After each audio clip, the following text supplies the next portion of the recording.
Ok, le Brésil, ils ont mérité cette victoire, ils n'ont pas démérité. On a vu un très beau Brésil aujourd'hui, il n'y a pas de discussion là-dessus, les gars. Mais je vous le dis, les frères, je vous le dis, les gars. Pour moi, le Sénégal s'est fait voler aujourd'hui. Pour moi, le score ne reflète absolument pas le match. Alors attention, là aussi, le Sénégal fait pas forcément le match parfait et on va y revenir. Mais 2-0, c'est pas du tout le score logique, le score qui était mérité par rapport à cette rencontre, les gars. Pour moi, je vous le dis, le Sénégal se fait totalement voler. Déjà pour commencer, c'est scandaleux. C'est scandaleux que le deuxième but a été validé. Je vous le dis, les frères, c'est tout simplement scandaleux. Quand on voit clairement que Ismaël Jacobs se fait retenir par Militao et que l'arbitre ne cite pas. Que l'arbitre ne dit rien, que l'arbitre valide le but, que l'arbitre te fait le gars qui regarde, qui check la VAR, mais que derrière il va pas aller consulter lui-même pour au moins aller voir si le but doit être annulé ou pas. Les gars, au bout d'un moment, pourquoi tu valides ce but? Dites-moi les frères, dites-moi, qu'est-ce qui justifie une validation de ce but? Rien du tout. Rien du tout les gars, il n'y a absolument rien qui justifie de valider ce but-là les gars, rien du tout. On voit bien Ismaël Jacobs se dirigeait en direction de Casemiro pour aller au marquage de Casemiro. Si Casemiro s'est retrouvé tout seul à un moment donné, c'est pas parce que Casemiro il puait des aisselles et que personne voulait aller au marquage sur Casemiro. C'est parce que tout simplement Ismaël Jacobs qui allait se diriger vers lui. Ismaël Jacobs qui a fait un très bon match sur l'aspect défensif. Offensivement on en reparlera, mais défensivement Ismaël Jacobs était très solide. Bref, il se dirigeait vers Casemiro et Militao le retient. Alors les gars, on va pas refaire cette parenthèse Barça-Real, tout ça les frères, mais au bout d'un moment encore une fois, voilà. Je suis désolé les frères, mais quand on voit ça, des fois t'as l'impression vraiment que dans cette équipe du Real Madrid et dans ces joueurs du Real Madrid de manière générale, t'as toujours ce petit vice, t'as toujours ce vice qui fait partie intégrante de ce club, de cette équipe, etc. Pour pas dire autre chose, je dis vice, je suis très gentil les gars. Et ça c'est pas normal. Je suis désolé, c'est pas normal. Parce qu'encore une fois, voilà, on remet pas du tout en cause cette victoire brésilienne qui était méritée. Je dis pas que le Brésil ne mérite pas de gagner, je dis pas que le Brésil n'a pas été bon, etc. Mais voilà, pour moi, cette action, pour moi, elle entache clairement ce match. Ce deuxième but, pour moi, il entache clairement ce match. Et d'ailleurs, de manière générale, de toute façon, l'arbitre a été très bizarre. Cet arbitre australien, là, Gillette Fusion, je sais pas comment il s'appelle, Gillette, là, je vous le dis, les frères, je n'oublierai pas. Quand on voit des situations ici, où tu vois Gana Gate quasiment devant sa surface, qui réussit à contrôler ce ballon, mais qui se fait marcher dessus sur le pied, l'arbitre qui siffle pas. Et je suis persuadé, si derrière le Brésil avait marqué, il aurait validé le but. Je suis persuadé, les gars. Il n'y aurait même pas eu de consultation de la VAR, rien eu de tout ça. C'est là où c'est dommage. C'est là vraiment c'est dommage, les gars. Franchement, il n'y a pas de problème. Quand une équipe africaine est mauvaise, je le dis, il n'y a pas de problème. Quand le Sénégal est mauvais, je peux le dire, il n'y a pas de problème. Et le Sénégal n'a pas été parfait non plus, encore une fois. Mais l'arbitrage, pour moi, a un petit peu gâché cette rencontre, je vous le dis. Après, en dehors de ça, les gars, parce que je vous dis, voilà, le deuxième but n'est pas mérité. Mais de manière générale, les gars, quand on voit la physionomie du match, le Sénégal doit faire mieux. Le Sénégal doit faire beaucoup mieux, mais aurait mérité beaucoup mieux, déjà même par rapport au jeu sénégalais. Et il y a un joueur à qui d'un côté j'en veux, mais d'un autre côté j'ai pas envie d'en vouloir, les gars. Mais il y a une frustration avec cette action de Iliman Ndiaye en début de deuxième mi-temps. Ah là là, mais franchement, quelle frustration, les frères, cette action. Le but vide, Ederson au sol.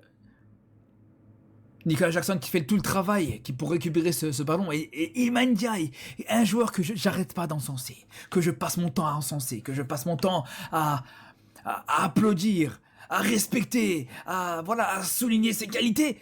Il te rate cette occasion, il te met ce ballon sur le poteau. Mais comment c'est possible? Imaginez les gars, début de deuxième mi-temps, tu réduis le score à ce moment-là, juste derrière tu sais pas ce qui peut se passer. Et je vais même rajouter que si avant ça l'arbitre avait retiré ce but brésilien, ce but de Casemiro, ce deuxième but en tout cas, la situation aurait pu être différente et je suis même persuadé qu'Iliman Ndiaye peut-être l'aurait mise sur cette action-là. Mais bref, c'est là où c'est dommage. Après, il y a une chose que je vais respecter, que je respecte vraiment, que j'ai envie de souligner vraiment dans le jeu du Sénégal aujourd'hui, c'est l'audace. Tu joues face au Brésil, 5 étoiles sur le maillot, et c'est pas 5 étoiles de Coupe d'Afrique, hein, les gars. C'est pas 5 étoiles pour la CAN, 5 étoiles pour la Coupe du Monde, les frères. Aucune équipe au monde fait ça. La meilleure équipe nationale de l'histoire. Malgré ça, zéro complexe. Ça propose du jeu, ça passe de derrière, ça relance, ça fait face au pressing, ça te fait des combinaisons, des déviations, des choses très très belles à voir, les gars. Donc ouais, c'est dommage. C'est dommage de voir ça, c'est dommage de voir cette défaite, cette grosse défaite qui fait tâche, surtout avec cette série d'invisibilité sénégalaise. Mais le Sénégal n'a pas du tout à rougir de sa prestation, les gars. Le Sénégal n'a pas du tout à rougir de sa prestation parce qu'en face, t'es tombé sur un Brésil, on peut le dire, peut-être meilleur que le Sénégal, meilleur que toi. Alors autant, avant ce match, j'étais pas totalement convaincu de cet adversaire du Brésil, je le dis les gars, je voyais clairement le Sénégal gagner ce match et au final, quand je vois le beau visage par moment dans cette rencontre sénégalaise, je regrette pas du tout. Je regrette pas du tout d'avoir cru au Sénégal. Absolument pas, les gars. C'est juste que le Brésil a été au-dessus de ce qu'on a l'habitude de voir. C'est un Brésil différent de ce qu'on a l'habitude de voir. Un Brésil très très offensif quand même, une attaque Rodrigo, Vinicius qui t'a fait un très gros match. Hein. Vinicius, ça fait longtemps qu'on n'a plus vu faire un match aussi intéressant. Rodrigo, Vinicius, le petit Estevao, dinguerie. Et le quatrième, Acuna les frères. Acuna, il t'a mis les 4 de devant, moi je pensais qu'il allait en mettre 3. Ils vont mettre 3 de ces 4-là. Il t'a mis les 4. Une artillerie lourde. Une artillerie très lourde. Et juste derrière, bien sûr, avec Bruno Guimaraes et Casemiro. Non, faut le dire. Le Brésil était meilleur. Le Brésil était meilleur. Alors, après, peut-être que le Sénégal aurait pu faire mieux. Et je suis persuadé que le Sénégal aurait pu faire mieux. Il y a des choses, vraiment pour moi, que je trouve dommage dans le jeu du Sénégal aujourd'hui. Il y a des choses vraiment que je trouve dommage dans certains choix de Pape Thiaw aujourd'hui, les gars. À commencer par le choix de mettre Mané en pointe. Et je vais vous dire une chose, je suis le premier. Je suis peut-être le plus grand détracteur de Nicolas Jackson. Mais pour moi aujourd'hui, il devait jouer. Pour moi, Nicolas Jackson devait jouer aujourd'hui, les gars. Je sais exactement ce que vous allez me dire, les supporters sénégalais. MTO, mon frère, on est nul, on a été catastrophique, on gagnera jamais rien. Et moi de mon côté, j'ai envie de vous dire, soyez fiers de votre équipe. N'ayez pas honte de la prestation de vos joueurs parce qu'aujourd'hui, ça a été plutôt cohérent. Le Sénégal est venu affronter le Brésil en les regardant droit dans les yeux, en jouant au football, en laissant énormément d'espace. Et surtout, quand on sait qu'en face, il y a un Vinicius Junior qui va à 10 000, il y a un Rodrigo qui va à 10 000, et bah franchement, je vous tire mon chapeau. Le plus important aujourd'hui à retenir, c'est le contenu du match. C'est pas le résultat, les gars, c'est un match amical, ça reste de l'apprentissage. Vos joueurs vont progresser, vos joueurs vont apprendre, vos joueurs vont prendre en expérience. Oui, au début du match, ça a été très compliqué pour le Sénégal parce que le Brésil a mis en place un énorme pressing. Les Sénégalais n'arrivaient pas à ressortir le ballon proprement et correctement et on a senti une équipe du Sénégal un petit peu en panique. Le Brésil a forcé, le Brésil a poussé et le Brésil a marqué 2 buts. Alors, oui, on a senti un Brésil un petit peu au-dessus, mais j'ai pas non plus senti un Brésil 3 classes d'écart au-dessus du Sénégal. Pas du tout. Le Sénégal a quand même répondu présent, le Sénégal a essayé de jouer au football. Même si cette équipe sénégalaise a eu du mal, j'ai retenu quand même quelques bonnes phases. Ça a joué au football, surtout une fois que le Sénégal était mené de 0, ça a commencé à jouer vers l'avant. Ils se sont procurés des occasions, il y a eu pas mal de grosses frappes.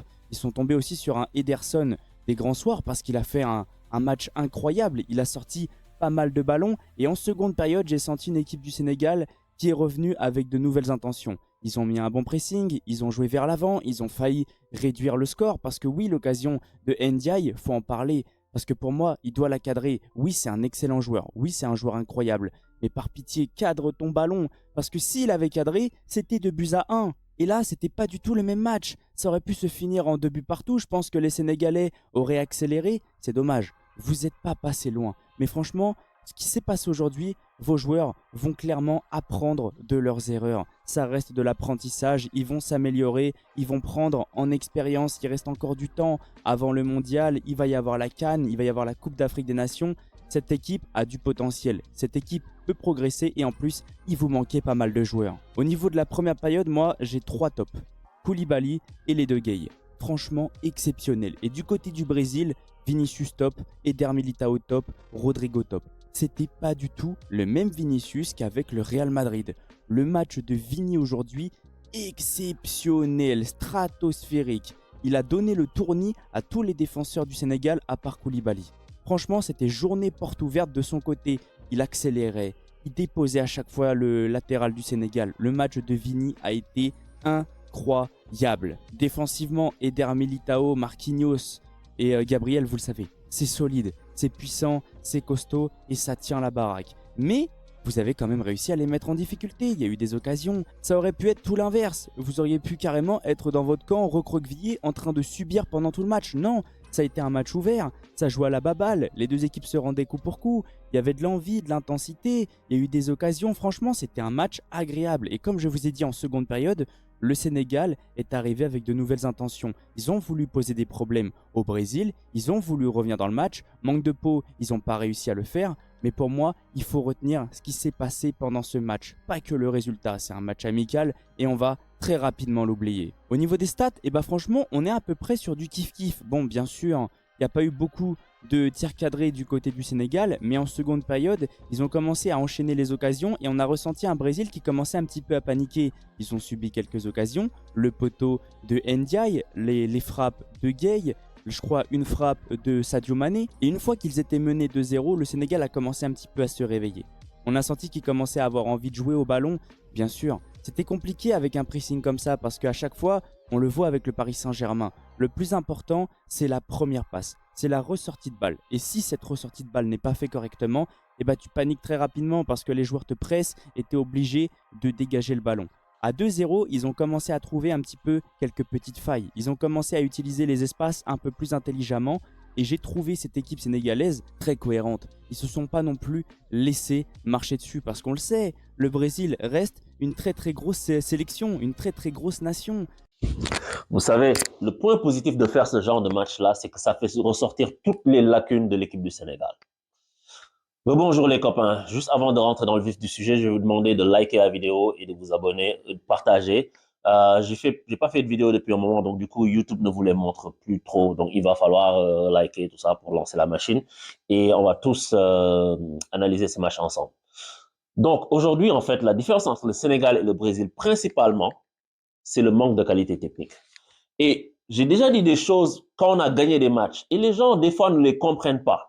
Tu sais, il y a des gens, ils sont juste comme ça, ils regardent juste des chiffres, ils regardent pas vraiment le match, ils regardent pas les actions, ils regardent. Et aujourd'hui, on aurait pu en prendre 4, en fait.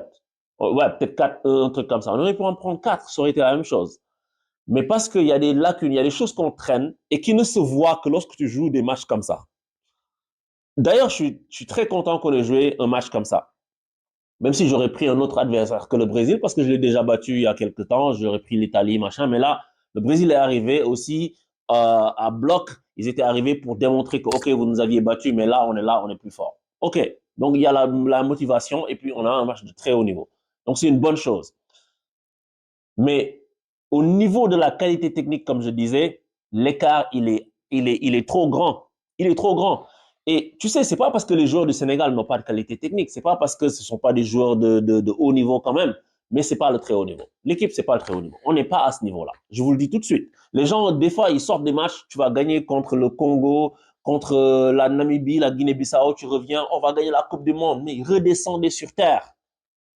Redescendons sur terre 2 minutes. On n'est pas à ce niveau-là. Et c'est pas parce qu'on pourrait pas l'atteindre vraiment, mais parce qu'on fait pas ce qu'il faut pour. Et tu peux pas passer beaucoup de matchs à jouer au petit trot, à faire des passes genre des contrôles américains sans le payer parce que les adversaires que tu rencontres ne sont pas à ce niveau-là aussi. Et donc du coup, quand tu rencontres une vraie équipe, ces choses-là se payent cash. Et tu vois l'écart, il est abyssal. C'est en fait au très haut niveau, la différence elle est sur les détails comme on dit, mais ces détails-là, c'est ça qui fait le niveau, la différence abyssale dont je parle. Tu sais, parce que quand tu regardes sur les relances, je commence par les relances juste. Edouard Mendy, sur quasiment toutes ses relances, il nous a mis en danger. Mais des dangers, mais des trucs incroyables. On dirait Lucas Chevalier.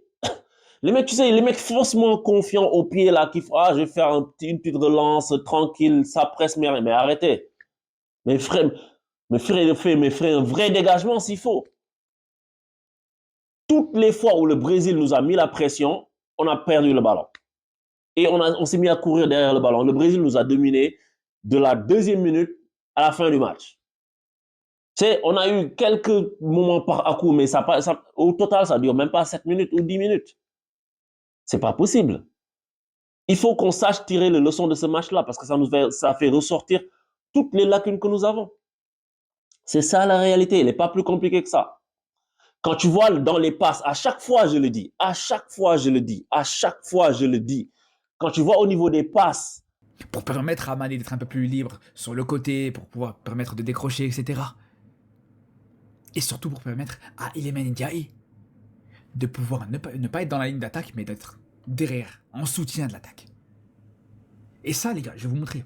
Mais déjà, pour commencer, je pense qu'on sait tous l'action l'action dont je vous parlais, clairement, où Jackson a montré dès le début de cette deuxième mi-temps, dès son entrée, à quel point il a apporté beaucoup avec ce pressing, où justement, ben voilà, on voit très bien que c'est ce pressing-là qui permet l'occasion de Ndiaye juste derrière.